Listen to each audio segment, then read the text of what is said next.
Hello everyone, welcome to true IAS and PCS। Functions of ecosystem जो है 4 हैं हमारे कोर्स के अंदर, जिसमें से हम एक बहुत अच्छे से कवर कर चुके हैं। इस चैप्टर के अंदर मैंने बताया था आपको 2 फंक्शंस एक साथ दे रखे हैं, इकोलॉजिकल सक्सेशन या इकोसिस्टम डेवलपमेंट, और दूसरा है हमारा होम्योस्टैटिसिस, जिसको आज हम कवर करेंगे। और बाकी इसके लिए आपको चैप्टर 5 और ये वाला चैप्टर 6 आपको ये मिल जाएगा, ठीक है। तो हम बात करते हैं होम्योस्टैटिसिस की, नेक्स्ट फंक्शन ऑफ इकोसिस्टम। देखो, होम्योस्टैटिसिस क्या होता है? एक प्रकार से ढीठ रहना। इसका मतलब ये होता है आई विल नॉट चेंज, या मुझे अपने कंफर्ट जोन में रहना है। Tendency to maintain sameness. अब अगर मैं कहूँ आई विल नॉट चेंज, मुझे अपने कंफर्ट जोन में रहना है या मुझे अपने सेमनेस बरकरार करनी है, इसका मतलब जब मैं जो चीज़ मैं जैसा हूँ मैं वैसे ही रहता हूँ, अपने आप को चेंज ना करूँ, तो इसकी वजह से मुझे इक्विलिब्रियम अटेन होता है। यानी कि मैं बैलेंस रहना चाहता हूँ, ज़्यादा रॉकेट नहीं बनना, ज़्यादा गिरना नहीं है, मुझे स्टेट ऑफ बैलेंस में रहना है। कुछ इसी प्रकार का फंक्शन होता है ये होम्योस्टैटिसिस का। इकोलॉजी के अंदर होम्योस्टैटिसिस टर्म का मतलब ये होता है एक बायोलॉजिकल सिस्टम की टेंडेंसी कि जो भी कुछ परिवर्तन आ रहे हैं ना, वो पूरा बायोलॉजिकल सिस्टम उसको रेजिस्ट करेगा, यानी कि उसे इग्नोर करेगा। नहीं चाहिए ये चीज़, नहीं खानी नई फ्लेवर की आइसक्रीम, मुझे तो वही फ्लेवर पसंद है, मैं तो इसी ब्रांड के कपड़े पहनता हूँ, मैं तो यहीं से शॉपिंग करता हूँ, मुझे यही चीज़ खाना पसंद है, मैं ब्रेकफास्ट में यही लेता हूँ। सिमिलरली अगर मैं इस कंसेप्ट को अप्लाई करूँ इकोसिस्टम के अंदर, इकोलॉजी के अंदर, तो किसी भी बायोलॉजिकल सिस्टम की एक टेंडेंसी के चेंजेस को, परिवर्तन को इग्नोर करा जाए, उससे शुरुआत होती है होम्योस्टैटिसिस कंसेप्ट की। इकोसिस्टम जो हैं वो इस कंसेप्ट की बदौलत अपना स्टेट ऑफ इक्विलिब्रियम को मेंटेन करने की कोशिश करते हैं, यानी कि बैलेंस। डिटेल में बात करते हैं अब तीसरे पॉइंट से। इकोसिस्टम अपनी स्पीशीज़ को और स्पीशीज़ के स्ट्रक्चर को रेगुलेट करते हैं और उसके फंक्शनल प्रोसेस को रेगुलेट करते हैं इसी कंसेप्ट की बदौलत, होम्योस्टैटिसिस की बदौलत। तो डेफिनेशन क्या बनेगी होम्योस्टैटिसिस की? इकोसिस्टम की एक कैपेसिटी, उसकी एक क्षमता, जिसकी वजह से वो अपने आप को सेल्फ रेगुलेट कर पाए। सेल्फ रेगुलेट इस प्रकार से कर पाए कि स्टेट ऑफ इक्विलिब्रियम को अटेन कर पाए, यानी कि बैलेंस को अटेन कर पाए, तब जाकर हम बोलेंगे उसने अटेन करा है होम्योस्टैटिसिस, या फिर this is known as homeostasis. For example, एक कोई तालाब या झील कोई है आसपास छोटी सी, उस पॉन्ड इकोसिस्टम के अंदर अगर जू प्लैंक्टन की स्पीशीज बढ़ने लग जाती है। अब मैं यहाँ पर एक चीज़ क्लियर कर देता हूँ। सबसे पहले यहाँ पर ऊपर देखो, जू प्लैंक्टन ना कुछ छोटे छोटे मरीन एनिमल्स होते हैं जो कि छोटे छोटे प्लांट एनिमल्स को, प्लांट एनिमल्स कह रहा हूँ, प्लांट स्पीशीज को खाते हैं। उनको हम लोग बोलते हैं फाइटोप्लैंक्टन। इनको फर्दर लार्ज एक्वेटिक एनिमल्स खाते हैं जू प्लैंक्टन को। जू प्लैंक्टन जब फाइटोप्लैंक्टन को खाकर अच्छे खासे मोटे हष्ट पुष्ट हो जाते हैं, तो ये लार्ज एक्वेटिक एनिमल्स के द्वारा खाए जाते हैं। ये वाला कंसेप्ट अभी के लिए इतना समझ लो, फर्दर हम कभी फ्यूचर में इसको डिटेल में डिस्कस करेंगे। वापस आओ आप इस लाइन के ऊपर।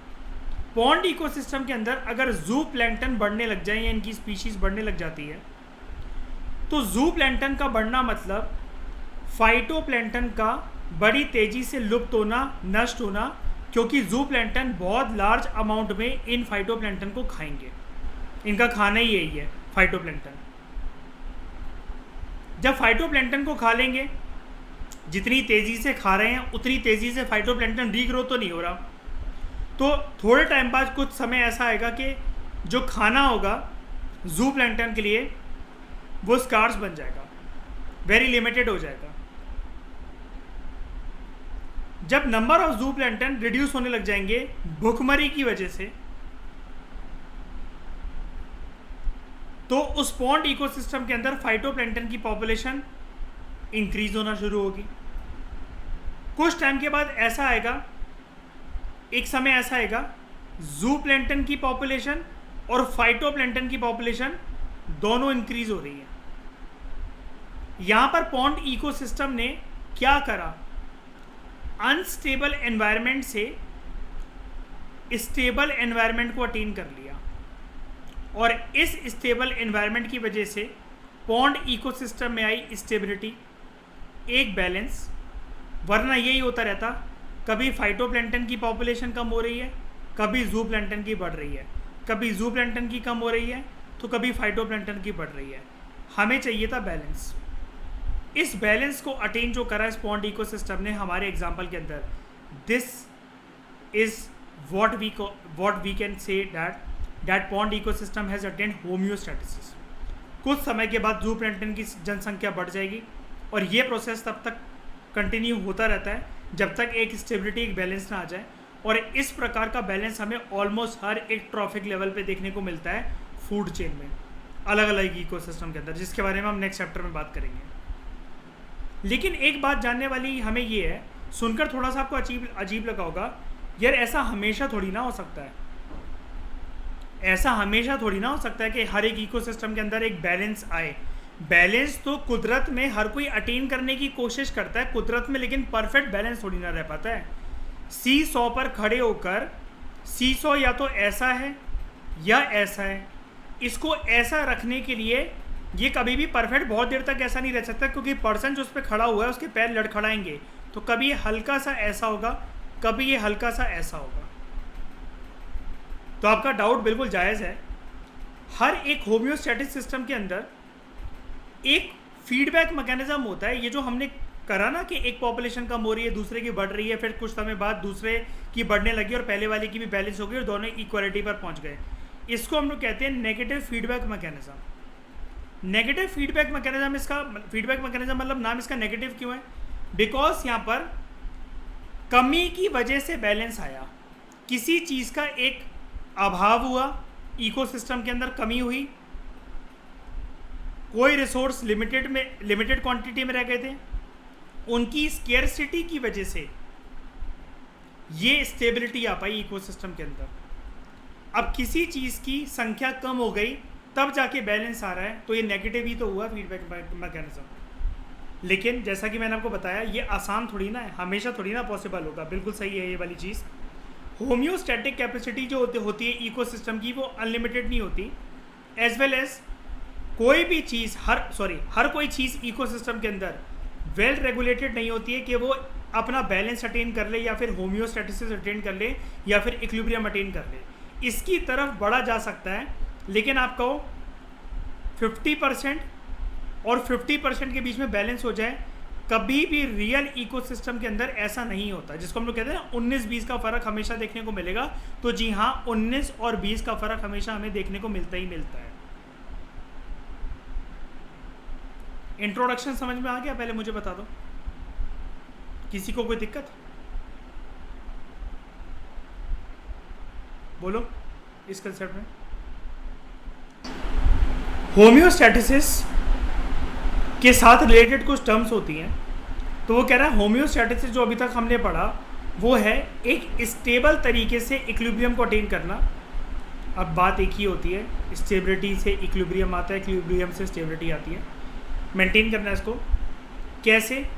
ऑर्गेनिजम्स जनरली एनवायरनमेंट के अंदर अपने फिजियोलॉजिकल सिस्टम की मदद से सबसे कॉमन तरीके से होम्योस्टैटिसिस अटेन जो करा जाता है वो हमेशा बॉडी फंक्शन से करा जाता है, ऑर्गेनिजम्स के द्वारा फिजियोलॉजिकल मैकेनिज्म से करा जाता है। इसका सबसे प्यारा एग्जांपल है इंसान खुद। हम लोग अपनी बॉडी के कांस्टेंट टेम्परेचर एनवायरनमेंट के बीच में, कांस्टेंट इंटरनल टेम्परेचर में इक्विलिब्रियम और बैलेंस को अटेन करने के लिए as compare to outside temperature, external temperature, हम लोग अपना होम्योस्टेटिस और इक्विलिब्रियम मेंटेन करते हैं through cooling our body and the process is known as पसीना निकालना, यानी कि स्वेटिंग प्रोसेस के थ्रू। इसी प्रकार से स्वेटिंग एक एग्जांपल है, बहुत सारे ऐसे एग्जांपल हो सकते हैं। नहा लेना ठंडे पानी से, या फिर ठंडा पानी पीना, या फिर मुंह धो लेना, कूलर एसी के सामने बैठ जाना। क्यों करते हैं हम लोग ऐसा? हमें एक अर्ज ऐसी क्यों फील होती है? बिकॉज हर एक ऑर्गेनिज्म ये कोशिश करता है। मैंने आपको एक थोड़े टाइम पहले एक एग्जांपल भी दिया था, अगर आप इंसान की बात नहीं करना चाहते, एक डॉग की बात करो। साइबेरियन हस्की याद है? मैंने बताया था एसी में रहता है वो, गर्मी में बाहर निकालोगे वॉमिटिंग होगी, मर जाएगा वो थोड़े दिनों बाद। अगर घर में एसी अफोर्ड कर सकता है कोई पर्सन एक, तो तभी रख सकता है ये कोई कुत्ता। ऑर्गेनिजम्स अपना कांस्टेंट इंटरनल टेम्परेचर मेंटेन करने की कोशिश करते हैं डिस्पाइट बाहर का एनवायरमेंटल कंडीशन चाहे कैसे भी हो।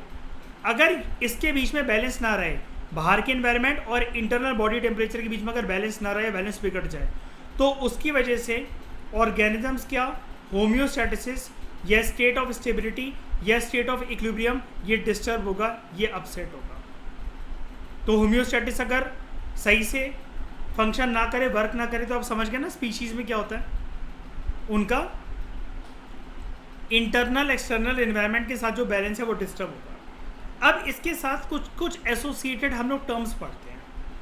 नंबर 1 है रेगुलेट या फिर regulation. What do we mean by regulation in organisms? देखो, कुछ जो ऑर्गेनिजम्स होते हैं वो अपना constant internal environment, body temperature वगैरह या कुछ भी एक स्टेट ऑफ इक्विलिब्रियम मेंटेन करते हैं, जैसा कि अभी आपने ऊपर पढ़ा, through physiological mechanisms, through physiological means. Physiological means जैसे कैसे? अब फिजियोलॉजिकल मीन्स में हमारी बॉडी के अंदर एक अर्ज महसूस हो रही है कि हमें स्टेबिलिटी चाहिए। तो बहुत ज़्यादा गर्मी पड़ रही है और जानवर है, कोई इंसान है, पेड़ की छाया में वो दोपहर में जाकर बैठ गया या फिर थोड़े टाइम के लिए वहाँ पर जाकर रुक गया। ये क्या हुआ? अपने आप कैसे मैं वहाँ तक पहुँच गया, या कोई स्पीशी या कोई जानवर वहाँ तक कैसे पहुँच गया पेड़ की छाया में तपती जून जुलाई के महीने की दोपहरी में? Behavioural change. क्यों हुआ ये? फिजियोलॉजिकल मैकेनिज्म की वजह से। क्योंकि what ever is behavioural is physiological, and what ever is physiological वो हमारे बिहेवियर के अंदर विटनेस होता है।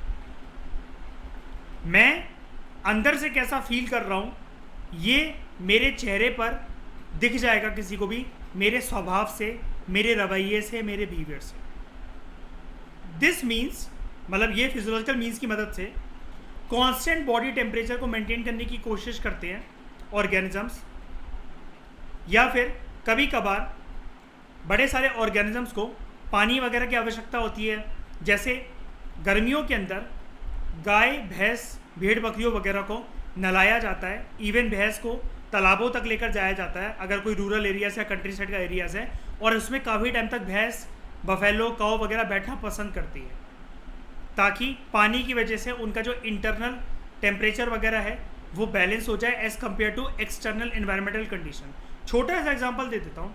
आप एक मिट्टी का कोई बर्तन गर्मियों में छत पे अगर रख के आओ, उसमें पानी भर कर आओ, वो पानी आपने चिड़ियों, कबूतरों, कौवों के लिए पीने के लिए रखा है, लेकिन बहुत तपती दोपहरी में आप ये भी पाओगे कि कुछ कुछ चिड़ियाँ वगैरह उसमें तैर रही होती हैं दोपहर के वक्त पे। अगर आप पाओगे तो उनको, क्योंकि गर्मी बहुत लगती है अपनी फैदर की वजह से, अपने पंखों की वजह से। बिल्कुल देखा होगा और ये जानते भी होगे सब लोग ये वाली बात। बताओ, कोई यूनिक अनोखी बात तो नहीं बोल रहा मैं? Do you agree with me और नॉट? है ना? सर्दी में डॉग्स को ठंड लगती है, बड़े सारे लोग क्या करते हैं, पट्टे पहना देते हैं इवन स्ट्रीट डॉग्स को भी, क्योंकि वो जानते हैं इनको ठंड में बहुत ठिठुर रहे होते हैं। लेकिन गर्मियों में उतनी गर्मी लग रही होती है, तो डॉग्स के बाल अपने, अगर कोई डॉग पेट एनिमल है तो उसके ट्रिम करवाने जाते हैं, बाल, पूंछ वगैरह पूरी ट्रिम करवा देते हैं, ताकि बालों की वजह से गर्मी ना लगे। फिर मुझे ये बताना, एक तो कांस्टेंट बॉडी टेम्परेचर मेंटेन हो सकता है थ्रू फिजियोलॉजिकल मींस। ये ऑस्मोटिक कंसंट्रेशन क्या होता है? What do you mean by the term osmosis या फिर ऑस्मोटिक कंसंट्रेशन? हिंट दे देता हूँ, पानी से रिलेटेड कुछ होता है। अंकिता बता सकते हो मुझे क्या होता है ये? इंटरनल ऑस्मोटिक का मतलब क्या होता है, यही तो पूछ रहा हूँ, आप तो ऑस्मोटिक ही बोल रहे हो फिर से। हाँ इंटरनल जो, हाँ ठीक है।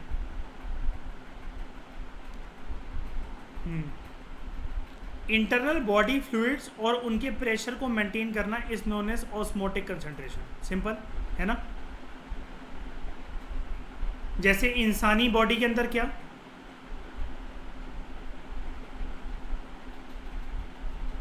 ब्लड एंड वाटर, ठीक है।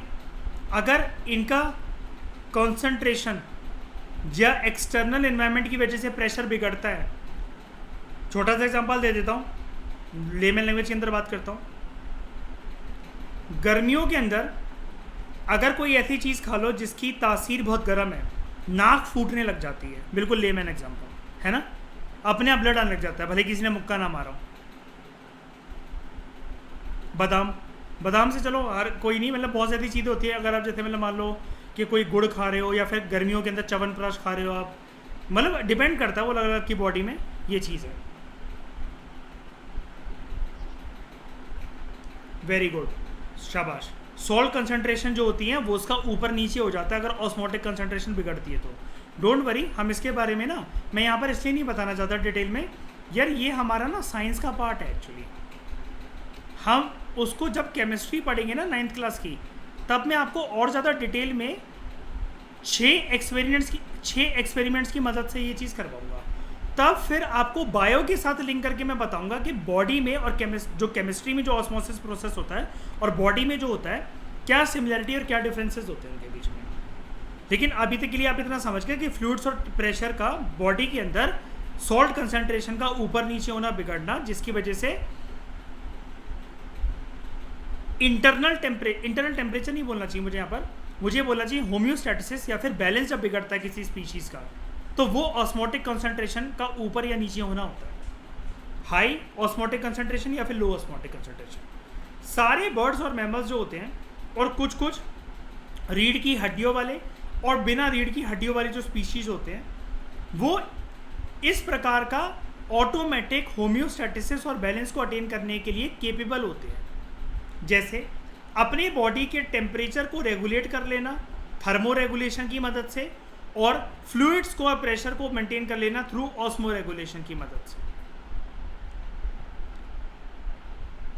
मैमल्स जो सरवाइव कर पाते हैं, उनका जो सक्सेस होता है सरवाइव करने का, वो इस वजह से ही होता है। सक्सेस, यहाँ पर ये जो बात रखी हुई है ना, सक्सेस ऑफ मैमल्स, यहाँ पर पता है कौन सी सक्सेस की बात चल रही है। हर एक मैमल एक्सट्रीम एनवायरमेंटल कंडीशंस के अंदर सरवाइव नहीं कर सकता, या कोई भी स्पीशीज हर कोई नहीं कर सकती, लेकिन कुछ कुछ इसलिए कर जाती है बिकॉज वो अपना कांस्टेंट तरीके से बॉडी टेम्परेचर को मेंटेन करते हैं। उनके पास ये क्षमता होती है, उनके पास ये करने की एबिलिटी होती है, और फिर वो आराम से सर्वाइव कर पाते हैं, जी पाते हैं। थ्राइव मतलब सर्वाइव करना। फिर चाहे वो एंटार्क्टिका जैसी ठंडी जगह पर रह रहे हो या सारा डेजर्ट जैसी गर्म जगह पर रह रहे हो। लेकिन फिल्म्स का एक फैक्ट, पेड़ पौधों के पास इस प्रकार का मैकेनिज्म नहीं होता, वो इंटरनल टेम्परेचर को मेंटेन नहीं कर पाते यूनिवर्सल स्केल पे, कि दुनिया में हर पेड़ पौधा ये चीज़ें कर पाए, उनके पास ये मैकेनिज्म नहीं होता। लेकिन यूनिवर्सल चीज़ मैमल्स स्पीशीज़ और दूसरे स्पीशीज़ इन द सेंस कि यहाँ पर प्लांट भी वैसे स्पीशीज़ होता है, मैमल्स, एनिमल्स, ह्यूमंस, ये सब कर सकते हैं आराम से। रेगुलेशन समझ में आया? रेगुलेशन का मतलब क्या है? आप अपनी बॉडी के फ्लूइड्स को, प्रेशर को, सॉल्ट्स को या टेम्परेचर को मेंटेन करोगे ताकि आप सरवाइव कर सको। This is known as regulation. और एम क्या है, मैंने क्यों बताया, ये होम्योस्टैटिसिस के साथ रिलेटेड कंसेप्ट हम लोग पढ़ रहे हैं। पहला हम रेगुलेशन पढ़ा हमने, जैसे ये रिलेटेड इस वजह से है क्योंकि रेगुलेट करने का कोई मतलब बनता ही नहीं है स्पीशीज़ का। मकसद सिर्फ ये है बैलेंस अटेन करा जाए, इक्विलिब्रियम अटेन करा जाए। बाहर के टेम्परेचर जिसमें हम रह रहे हैं, दिन भर ही ठिठुरते रहेंगे, नाक बहती रहेगी, बुखार आ रहा है, तो फिर कब तक जी पाएंगे ऐसे बताओ? वीकनेस घेर लेगी बॉडी को और मर जाएंगे ऐसे तो। लेकिन थोड़े टाइम में जाकर जो एडजस्ट कर जाते हैं, इसके बारे में हम दूसरी फॉर्मेट में पढ़ चुके हैं। याद है, पहाड़ों पे जाना, कुछ टाइम के लिए पोस्टिंग हो गई, मैंने किसी का एग्जांपल यूज़ करा था, उत्तराखंड में किसी की पोस्टिंग हो गई मयूर वगैरह की, और वहाँ पर जाकर शुरू में कोल्ड लगा आपको, लेकिन बाद में जाकर आप स्टेबल हो गए वहाँ के टेम्परेचर से। सिमिलरली आप में से अगर कोई पहाड़ी रीजन से है, उसकी पोस्टिंग अगर सेंट्रल इंडिया या फिर सदर्न इंडिया में अगर हो गई, थोड़े टाइम के लिए मतलब हो सकता है कि पानी वानी की कमी रहे, बॉडी के अंदर ग्लूकोज की बोतलें चढ़ें, बीमार रहो, वॉमिटिंग वगैरह हो, लेकिन बाद में आप एडजस्ट कर लोगे। ये चीज़ होती है। तभी तो साउथ इंडियंस भरी गर्मी में भी, जून जुलाई के महीने में भी कॉफ़ी पी लेते हैं गरम गरम, बहुत लोग पी लेते हैं। अब अनुज एक चीज़ से एग्री करते हो, MP UP में जितने लोग आते हैं, चाहे वो कितनी भी गर्मी में आए हों, घर में लाइट हो चाहे ना हो, और अमित आपने भी देखा ही होगा, चाय सबके लिए बनती है भरी दोपहरी में, जून जुलाई के महीने में 12-1 बजे का टाइम भले ही हो रहा हो, हम लोग एडजस्ट कर लेते हैं। क्योंकि अब यही चीज़ लेकिन ठंडियों में पिलाई जाए तो ये बहुत अच्छी वो लगती है, लेकिन गर्मियों में भी कोई दिक्कत नहीं रहती है।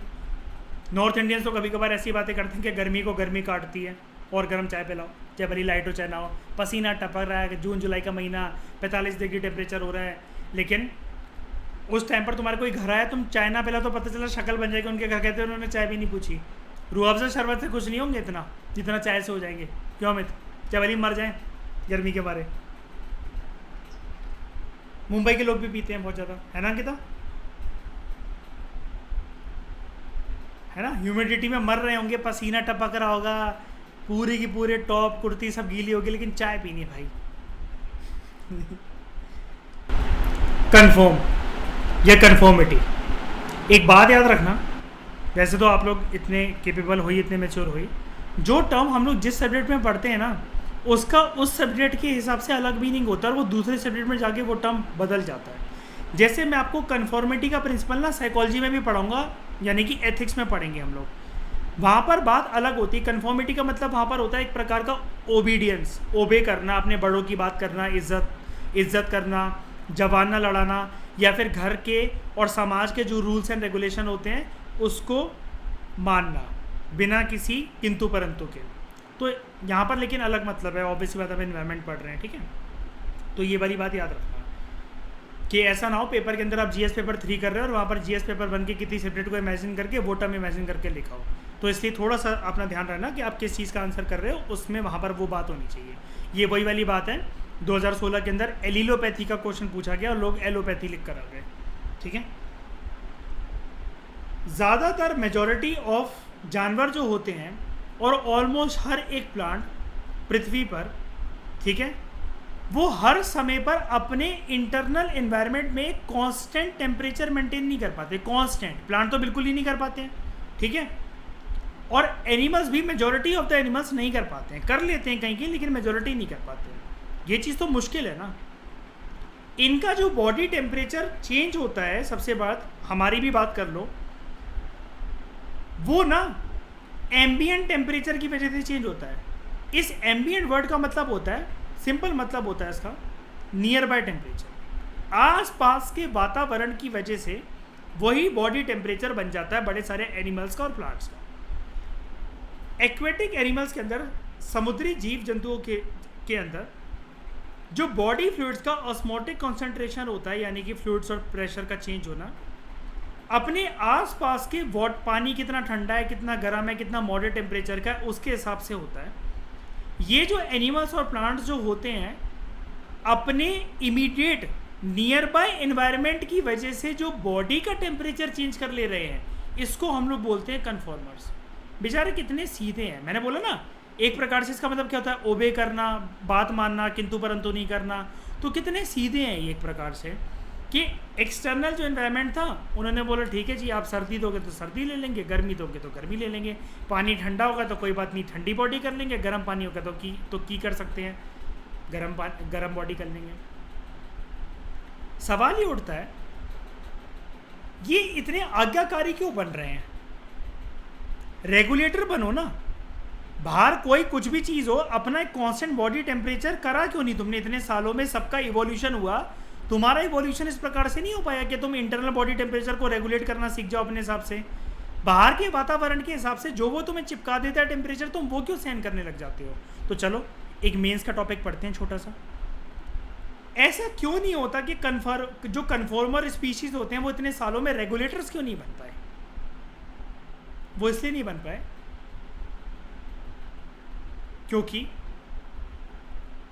इंटरनल बॉडी टेम्परेचर की ट्रेडिंग करना इतना आसान थोड़ी ना है, खर्चा लगता है इस तरह की ट्रेडिंग करने के लिए। आई एम सॉरी, मतलब एक एग्जांपल यूज़ कर रहा हूँ, आप लोग तो समझ ही सकते हो क्योंकि आप लोग जानते हो इस चीज़ को। इसके ऊपर जुआ खेलना, सट्टा लगाना, ट्रेडिंग करना, पैसे कमाना इतना आसान थोड़ी ना है, क्यों नहीं है। थर्मो रेगुलेशन, अपने आप को रेगुलेटर बनाना, और इन टर्म्स ऑफ ऐसा रेगुलेटर बनाना, बाहर का वातावरण जो मर्जी हो, मैं अपना इंटरनल एनवायरनमेंट चेंज कर लूँगा। गर्मी ज़्यादा लगेगी, पसीना निकाल दूंगा, पसीना निकालने के बाद ठंडी हवा चलेगी, बॉडी वैसी ठंडी, टी शर्ट वैसी ठंडी। थर्मो रेगुलेशन ना सबसे ज़्यादा महंगी ट्रेड होती है ऑर्गेनिजम्स के लिए। महंगी किस सेंस में, पैसे नहीं लगते इसमें, एनर्जी चूस लेती है, एनर्जेटिकली बहुत ज़्यादा एक्सपेंसिव होती है। और समझते हैं होता क्या है, बहुत सारे जीव जंतु होते हैं छोटे छोटे साइज के, इत्तू इत्तू से साइज के, जैसे कुछ कुछ प्यारे प्यारे species like shrews and hummingbirds. आगे बढ़ने से पहले एक बारी इनकी शक्लें देख लेते हैं।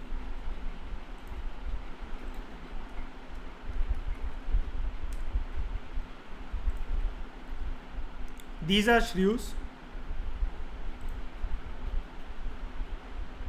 प्यारा था चूहा, बहुत छोटा साइज का होता है, एंड सबसे प्यारी चिड़िया, यार हिंदी में नहीं पता मतलब इसका नाम। And these are humming birds, हम इसको पहले भी देख चुके हैं ना, प्यारी सी इसकी बीक देखो। और मैंने बताया था दिल्ली में पहले दिखती थी ये और स्पैरो, लेकिन पॉल्यूशन की वजह से अब ये सब लुप्त हो गई। स्पैरो तो बिल्कुल ही लुप्त हो गए, ये तो भूल ही जाओ, बहुत कम, मतलब बहुत कम, इक्के दुक्के पार्क में हो तो हो, लेकिन वैसे नहीं, ठीक है। Humming birds are regarded as smallest bird. ये हम याद है 3rd 4th क्लास में EVS जब होता था तब पढ़ते थे हम लोग साइंस वगैरह में। हाँ, तो ये चीज़ है। अब क्या होता है, ये थर्मो रेगुलेशन ना बहुत महंगा होता है। बेचारे छोटे छोटे से हमिंग बर्ड शुरू, जैसे अभी मैंने दिखाया, प्यारे प्यारे यार ये स्पीशीज़, ये कहाँ से इतनी एनर्जी अफोर्ड करेंगे। अब जैसे मैं हमिंग बर्ड स्मॉलेस्ट बर्ड है, ठीक है, इस फैक्ट को लेकर ही देखना हमारा कवर हो जाएगा कितना कुछ। ये स्मॉलेस्ट बर्ड है बेचारी, और वातावरण जो इन्वायरमेंट होता है, आसपास का वातावरण छोड़ो, इन्वायरमेंट जो होता है आसपास का कितना बड़ा होता है, एक पार्क कितना बड़ा होता है, एक बगीचा कितना बड़ा होता है। अब देखना क्यों बता रहा हूँ मैं कितना बड़ा होता है। हीट लॉस और गेन करना हर एक ऑर्गेनिज्म के अंदर सरफेस एरिया की वजह से डिटरमाइन होता है। क्या बोलना चाह रहा हूँ मैं, समझाता हूँ। मैं बहुत आराम से बात कर रहा हूँ इस टॉपिक में, क्योंकि यार ये टॉपिक इंपॉर्टेंट है, लेकिन मज़ेदार है, मुश्किल नहीं है बिल्कुल भी, छोटा सा है, ख़त्म भी हो जाएगा। देखो अभी अगले पेज पे, ये लो बस यहीं तक है, ख़त्म हो जाएगा। लेकिन आराम से एक एक टर्म को समझो, क्योंकि एग्जामिनर कितना भी जालिम हो सकता है, कल को वो डिफरेंशिएट देते what do you mean by homeostasis and what are its associated functions, या फिर differentiate between regulation, conformity, regulation, conformation, migration and suspension of species. लोगों ने तो नाम भी नहीं सुन रखे इनके, तो कोई एक्सप्लेन क्या करेंगे। अब क्योंकि जो ये छोटे छोटे जीव जंतु होते हैं, इनका साइज है इतना सा, साइज है इनका A, और जहां पर ये घूम रहे हैं वो इतना बड़ा एरिया है B, यानी कि इनके छोटू साइज के हिसाब से बाहर की जो कुदरत का साइज है वो बहुत बड़ा है। यहां पर जुलाई का महीना चल रहा है और 12 से दोपहर में 2 बजे का वक्त हो रहा है। एक हमिंग बर्ड और एक श्रियू एक छोटे से पौधे या पेड़ के पास हैं। इतनी ज्यादा वातावरण की हीट और गर्मी, आसपास पूरा पार्क जो भट्टी की तरह तप रहा है, इनकी बॉडी का छोटा सा वॉल्यूम, अगर इनको अपने आप को रेगुलेट करना है तो इनका हीट का आना और जाना बहुत फास्ट होता है। ही कितनी एनर्जी विचार में, इतनी सी हीट है पूरी निकल जानी है, इतनी सी बॉडी है पूरी हीट आ जानी है। एग्जांपल समझते हैं, मान लो बाहर सर्दी चल रही है, ओस जमी हुई है, और अब है टाइम 25 दिसंबर का 8 PM इस पेड़ के ऊपर रात को हमिंग बर्ड सो गई और बगल में छोटा सा एक गड्ढा था, वहां पे श्रीयू जो छोटा सा चूहा था वो छुपकर बैठा हुआ है, वो भी सो रहा है। ये स्पीशीज अपनी बॉडी की हीट ना बहुत जल्दी खो देंगे जब बाहर ठंडक है। इनको तो हीट चाहिए ना, लेकिन खो देंगे क्योंकि इनको अपनी बहुत ज़्यादा एनर्जी खर्च करनी पड़ेगी बॉडी हीट को जनरेट करने के लिए। खाना बेचारा इतना खाया नहीं है, खाया भी है तो शरीर कितना था जाता इतना है नहीं। जितनी ठंड पड़ रही है ठिठुरने वाली बाहर, उस हिसाब से ना इतना खाना खाया जा सकता है और ना इतना खाना खाने के बाद इतनी गर्मी पैदा करी जा सकती है शरीर के अंदर से। तो होगा क्या? 26 दिसंबर की सुबह को क्या पता श्रीयू और हमिंग बर्ड दोनों की डेथ हो जाए। पता चला ठिठुरती ठंड में, दिल्ली की ठिठुरती ठंड में फुटपाथ पर जो लोग सो रहे होते हैं उन तक की डेथ हो जाती है। तो ये तो छोटी छोटी चिड़ियाँ हैं, स्पीशीज़ हैं, चूहे हैं। इनका मेटाबॉलिज्म रेट जो होता है वो स्लो हो जाता है एंड सर्वाइवल थ्रू मेटाबॉलिज्म बहुत डिफिकल्ट हो जाता है। ये मेन रीज़न है कि इस प्रकार के छोटे छोटे जीव जंतु क्यों polar regions, arctic and antarctic region में नहीं पाए जा सकते। 3 प्रकार के मेंस के आंसर आपके रेडी हो गए सिर्फ इतने पैराग्राफ से। Thermo regulation is energetically expensive. Comment, क्यों स्मॉल स्पीसीज पोलर रीजन में नहीं पाए जा सकते? Give examples. और कन्फॉर्मर्स क्यों रेगुलेटर्स नहीं बन सकते? एनालाइज।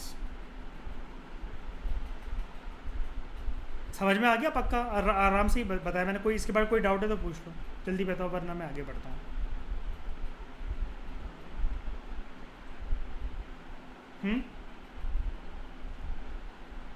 ठीक है ना।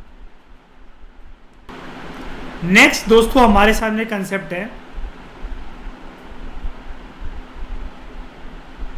आई थिंक चौथा बनेगा, नहीं तीसरा है ना।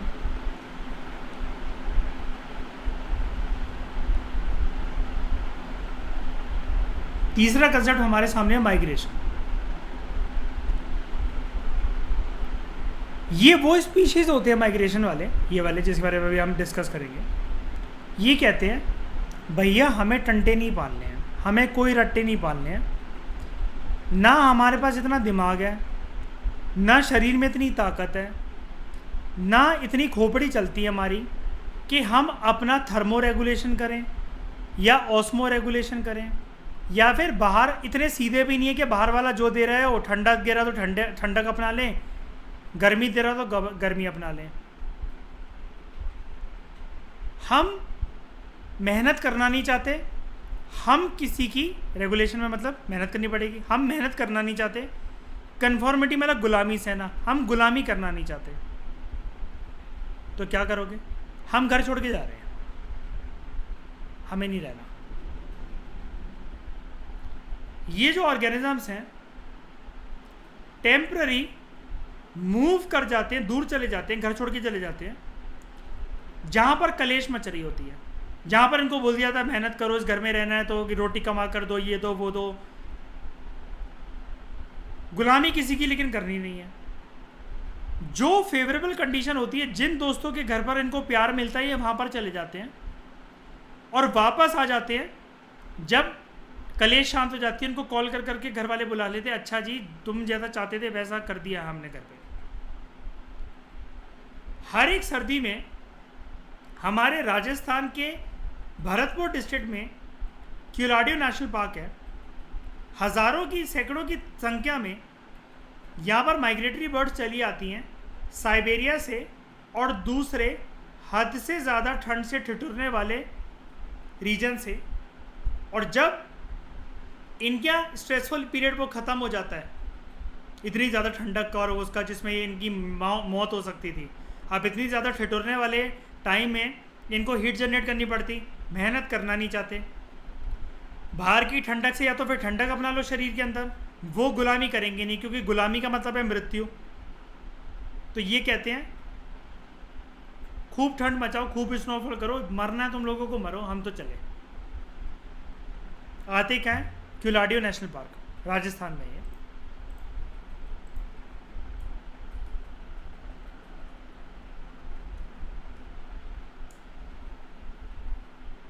हाँ जी,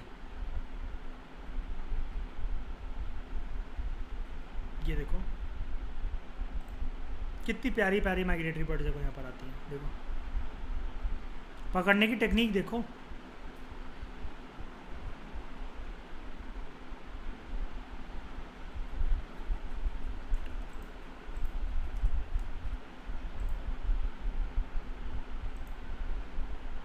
माइग्रेटरी बर्ड्स 12th क्लास में जो CBSE से आप लोग हो, आप लोगों ने एक चिड़िया के बारे में सुना होगा जिसके नाम पे बुक होती थी फ्लेमिंगो, है ना। फ्लेमिंगोज भी बाहर से आती है, उस बुक का नाम ही था 12th में CBSE की बुक का नाम फ्लेमिंगो एंड विस्टास। ये बर्ड्स देखो, ठीक है। तो ऐसी मतलब काफ़ी सारी बर्ड्स आती रहती हैं यहाँ पर, हज़ारों की संख्या में, हज़ारों की तादाद।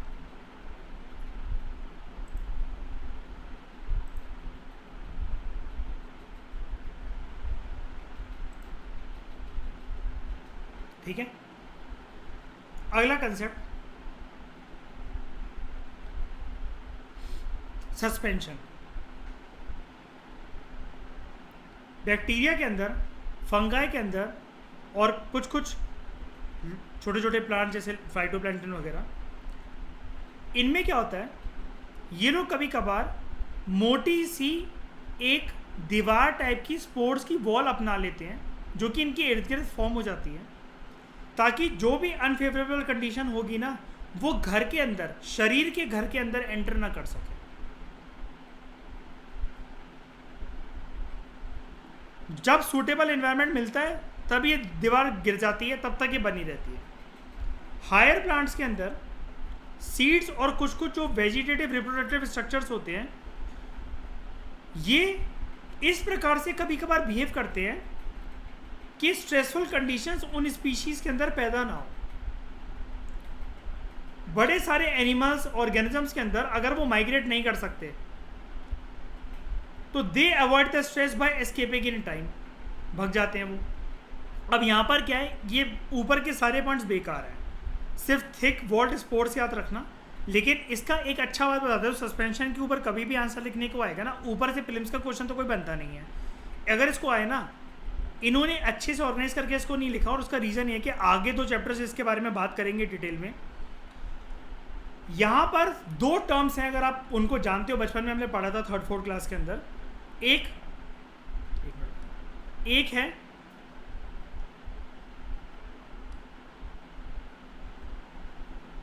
हाइबरनेशन और दूसरा एस्टिवेशन। जो भालू सर्दियों के टाइम पर खाना पूरा स्टोर करके अपनी गुफा में सोने चले जाते हैं कुंभकर्ण की तरह 6 महीने के लिए, वो क्या कर रहे हैं, वो एस्केप कर रहे हैं। यहां पर डिफरेंस पता है क्या होता है, आप कहोगे भगौड़े तो ये भी हैं जैसे माइग्रेशन वाले थे। माइग्रेशन वाले कलेश से दूर चले गए थे घर छोड़कर, इन्होंने अपने आप को कमरे में बंद कर लिया है एक ही घर के अंदर। डिफरेंस समझ में आया सस्पेंशन और माइग्रेशन में? यहां पर देखो लिखा भी हुआ इस पॉइंट के अंदर, तीसरा पॉइंट देखो, ये एनिमल्स के अंदर अगर ऑर्गेनिज्म माइग्रेट नहीं कर पाते हैं तो they might avoid the stress by escaping in time. आपसे चैटे जा रहे हैं, मम्मी पापा चैटे जा रहे हैं, आपने खाना वाना अपना सब कुछ उठाया, डाइनिंग टेबल से आप उठे, आप अपने कमरे के अंदर गए, आपने दरवाज़ा बंद कर लिया पूरे दिन के लिए। जब सर्दियों में ये चीज़ होती है उसको हम लोग बोलते हैं हाइबरनेशन। जब गर्मियों में जब ये चीज़ होती है उसको हम लोग बोलते हैं एस्टिवेशन। यानी कि हाइबरनेशन का अपोजिट होता है एस्टिवेशन।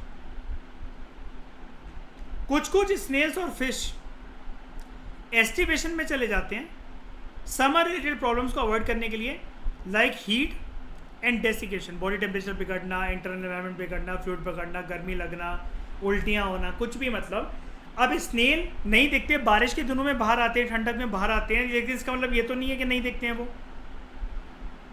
अर्थवॉर्म्स जो हैं नहीं दिख रहे हैं, सांप जो है वो नहीं दिख रहे हैं, इसका मतलब ये तो नहीं है कि वो गायब हो गए, छोड़ के चले गए इस एनवायरनमेंट को। ज़मीन के काफ़ी ज़्यादा अंदर चले गए क्योंकि वहाँ पर है ठंडक। कुछ कुछ जो बरोइंग एनिमल्स होते हैं वो भी ऐसे ही करते हैं। बरोइंग एनिमल्स यू नो, जो गड्ढा खोद खोद के नीचे जाते हैं कभी कभार। इनमें से जैसे एक होता है पॉर्क्यूपाइन, जिसके कांटे लगे होते हैं, जानते भी हो गया आप। अंडर अनफेवरेबल कंडीशन, एग्जाम्पल लिखा हुआ यहाँ पर, ये बड़े सारे जू प्लैंटन की स्पीशीज लेक्स और पॉन्ड्स के अंदर एक कंडीशन में चले जाते हैं। तीसरा एग्जाम्पल आप यूज कर सकते हो apart from hibernation and aestivation, diapause. याद है डायपॉस?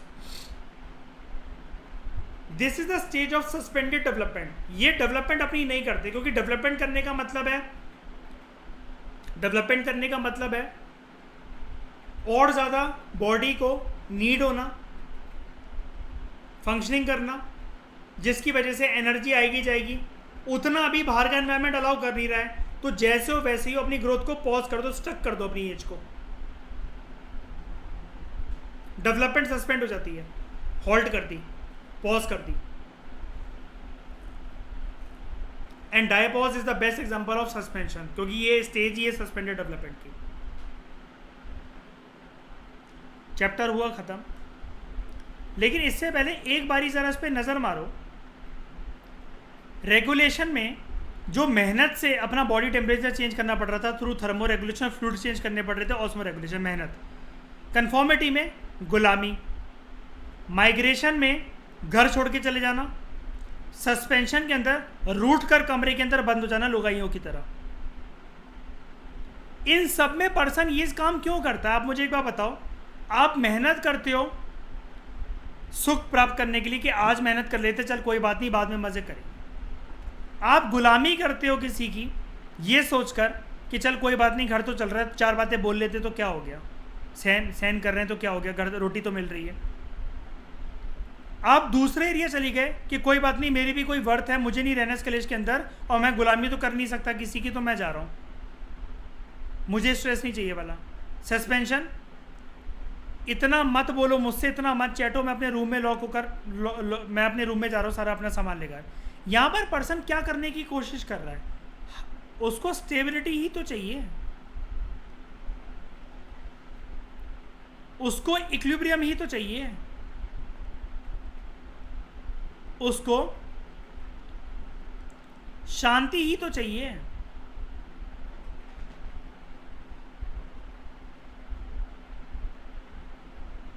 Thank you very much for discussion.